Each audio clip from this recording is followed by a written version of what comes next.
Hey, beautiful creatives. Welcome to Life by Design, the podcast. Thanks for joining me, your host, Nicki Traikos. I'm an artist, letterer, instructor, and creative business owner. I started and built Life by Design from home while raising a family and learning how to juggle it all. This podcast is my way of pulling back the curtain and inviting you to step into my home studio so we can get candid about all things art, business, and life, so I can help you create a life that you design. Hey, creative. I hope you enjoyed the last episode and have set your intentions for this year. I hope you've given yourself lots of room to achieve it and that you feel lighter and happier with your new goal. If you didn't check out last week's episode, I highly recommend that you give it a listen. It is a little bit heavier in terms of thinking about what it is that you want to achieve this year, but my techniques have really changed over the years. So I hope that you tuned in and you get some tips and that you are on your way to whatever intention you have set, resolution you've decided to create, or goal that you want to achieve. This week's episode is a little lighter. It'll have some actionable steps for you to take, and I suggest that you may want to grab a pen and paper so you can jot down a few notes while you tune in. Unless you're driving, of course, then don't. Just listen. This week, I'll be sharing my best tips to use Pinterest to market your art biz. Sounds good? Let's get started. So I'm going to let you in on a little truth.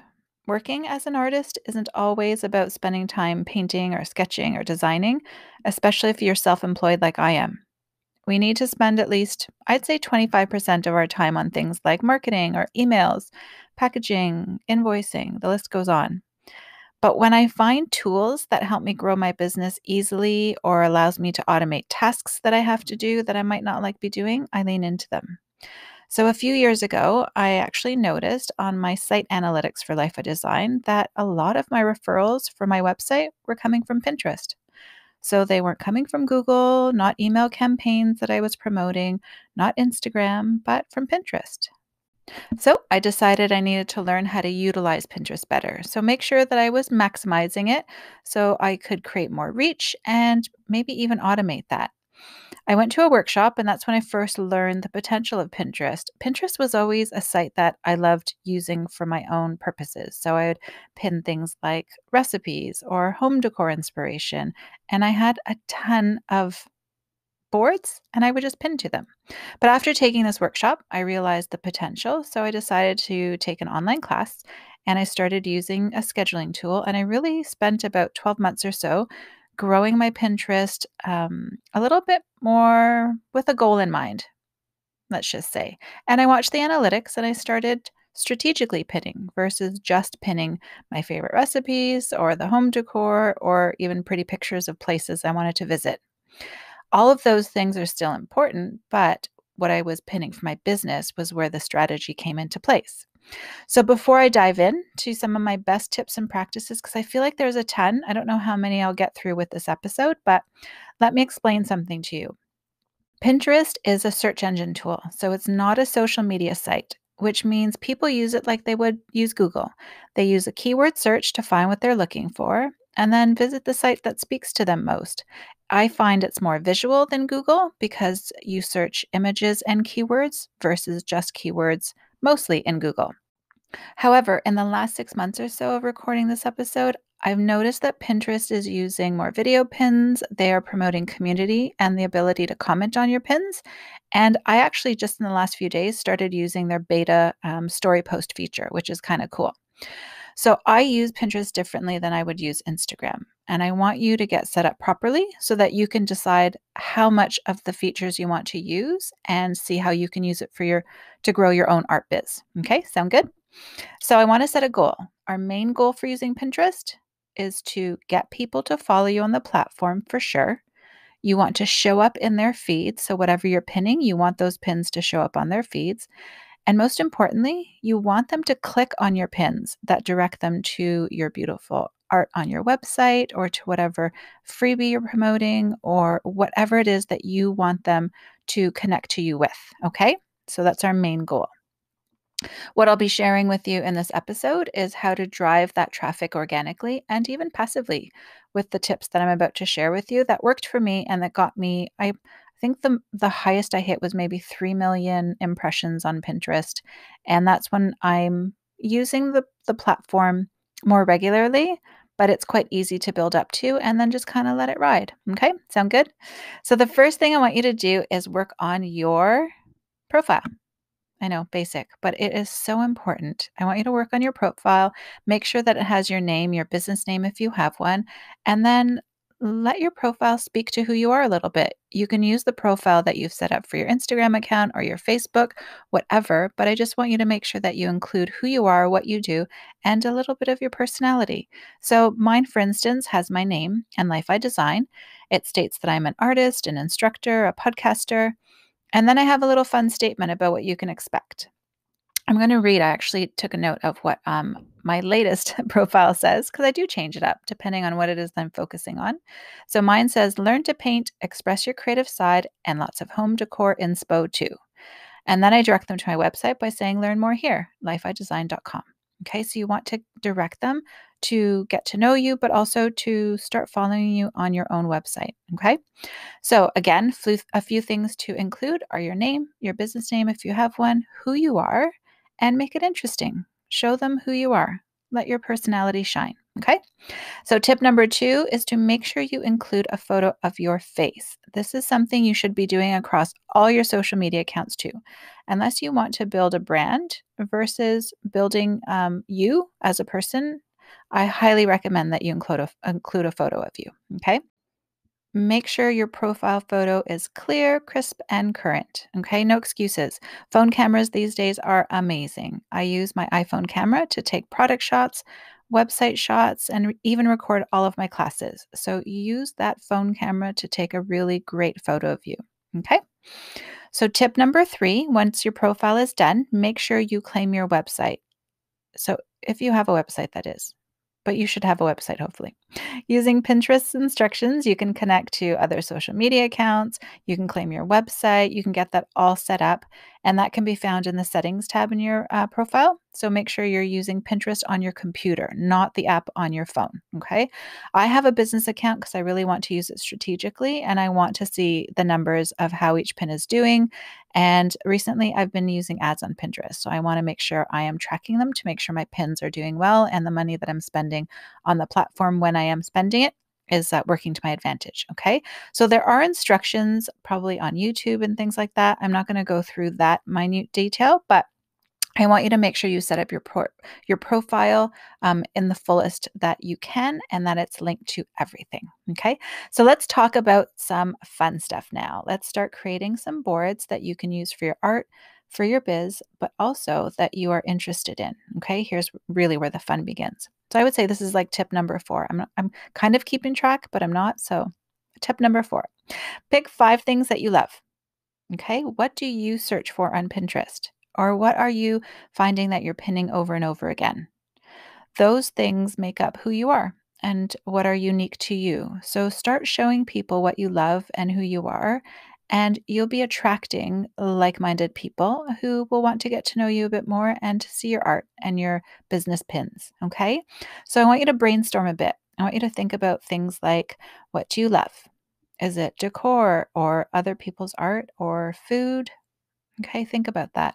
What do you personally swoon over? I really love fashion.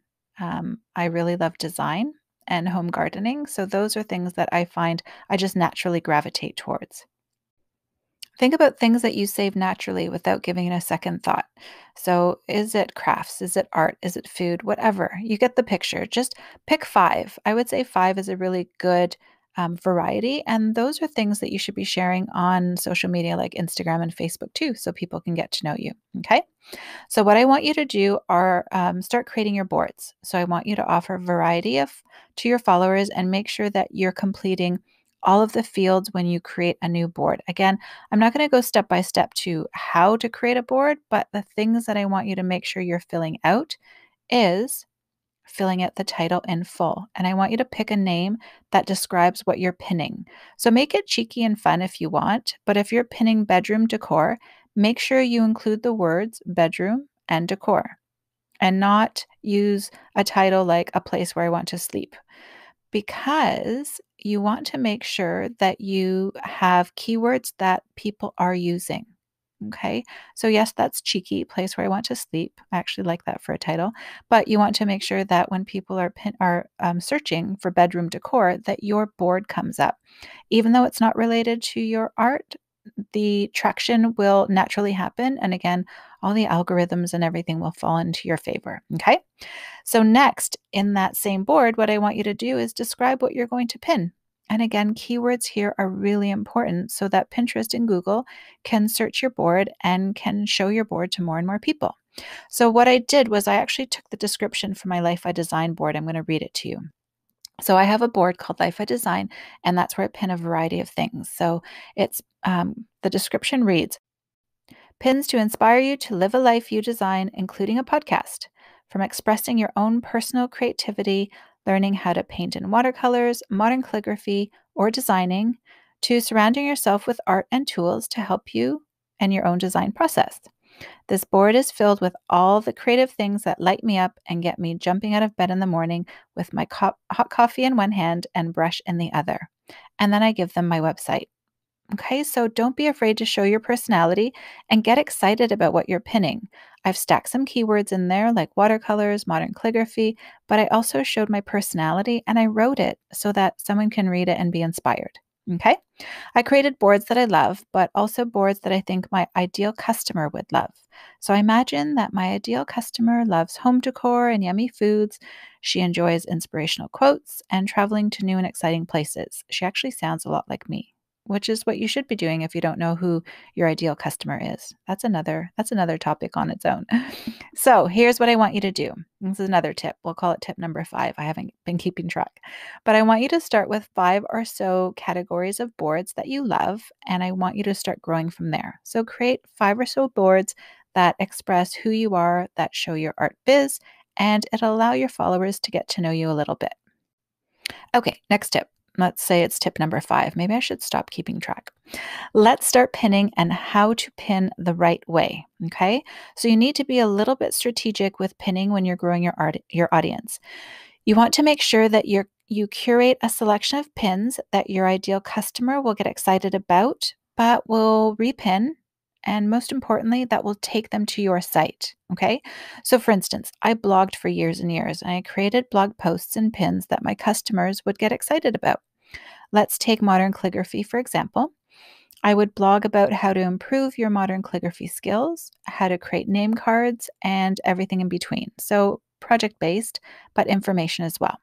I created pins that had great imagery, titles, and I would direct them to the blog post where I shared more of my knowledge. And at the end of that blog post, I offered them something so they could use their email to sign up for updates or get a freebie or a special offer. Okay, so that's the ultimate goal with Pinterest and growing your business. You want to have followers who are getting to know you on the platform, who like what you're pinning and who are repinning for you.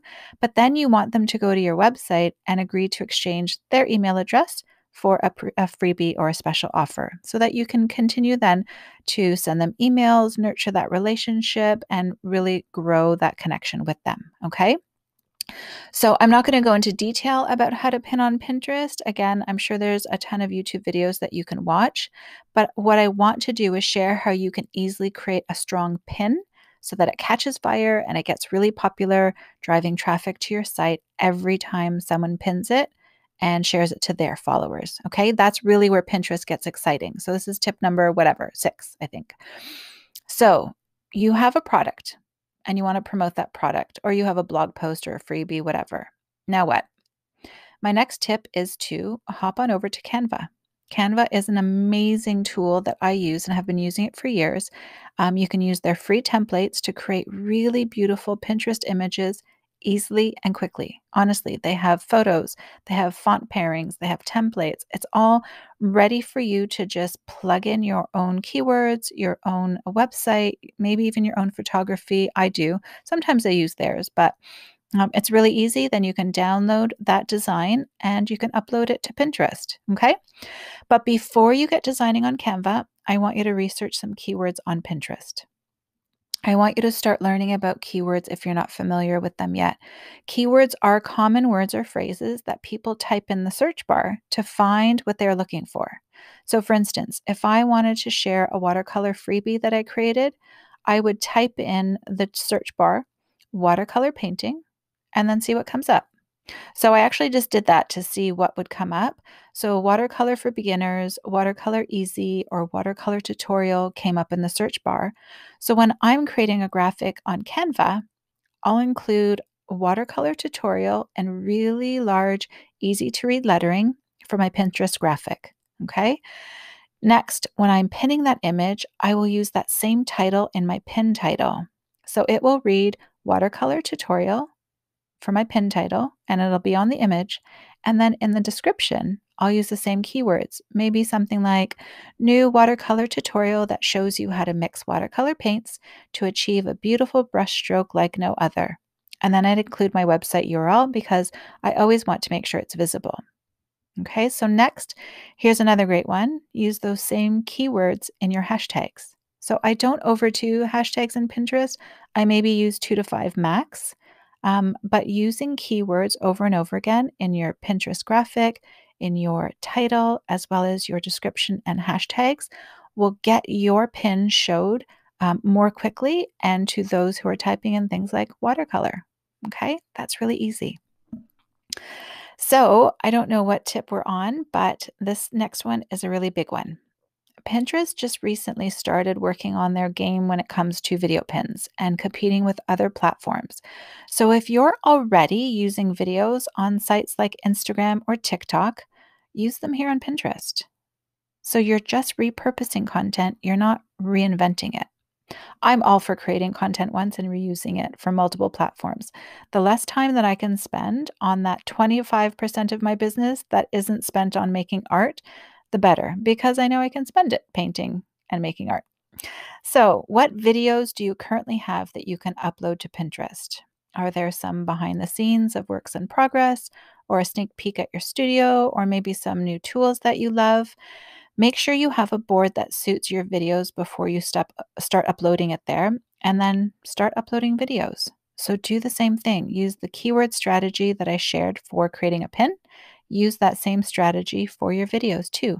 And you'll notice as soon as you start using videos, your Pinterest traffic will grow quickly and organically. My videos get shared, I don't know, every time I'm on the platform, I'm constantly being notified of people sharing my pin or pinning my pin. Okay.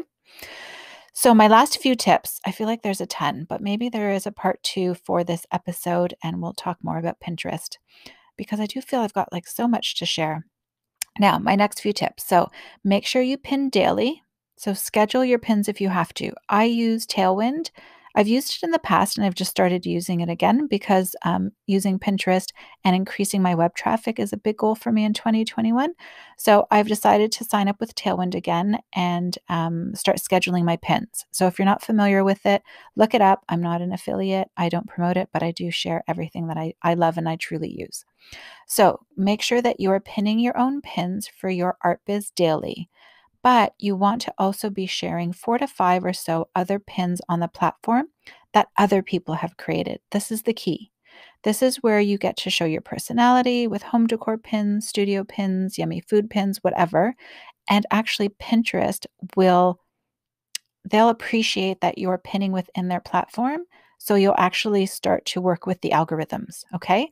So 1 pin at least a day, 2 if you choose to, but you have to make sure that you pin at least 4 or 5 other pins that are ready on the platform. Okay. I suggest repinning people's pins that you follow, pins that you love, and really share the love on the platform. Okay. So use the platform daily. Make sure to pin a variety of pins along with your own and then start to see what happens. So I feel like that's a really good start. I feel like I gave you a ton of tips and tools that I currently use. If you even implement half of them, I would say go through the list and start working on them slowly, but start tracking your growth and see what happens in the next 30 days. Maybe even set a goal for how many followers you'd like to have, or maybe how much of your traffic goes to your site from Pinterest. Whatever it is, just make sure you set a good tone for your Pinterest site. Make sure you fill out all of your description and titles properly, use your keywords, and have fun on the platform. It's such a visual, fun experience that I find spending time on it is really easy. I think I might have to revisit Pinterest tips in a future episode. Let me know what you think if you want me to do that. So please feel free to follow me on Pinterest. I am Nicki Traikos at Life I Design. And please share this podcast, or better yet, leave us a review on Apple iTunes so that more people can tune in and get inspiration and tips like in today's Pinterest episode. Thank you for spending this time with me. And until next time, happy pinning. Bye for now.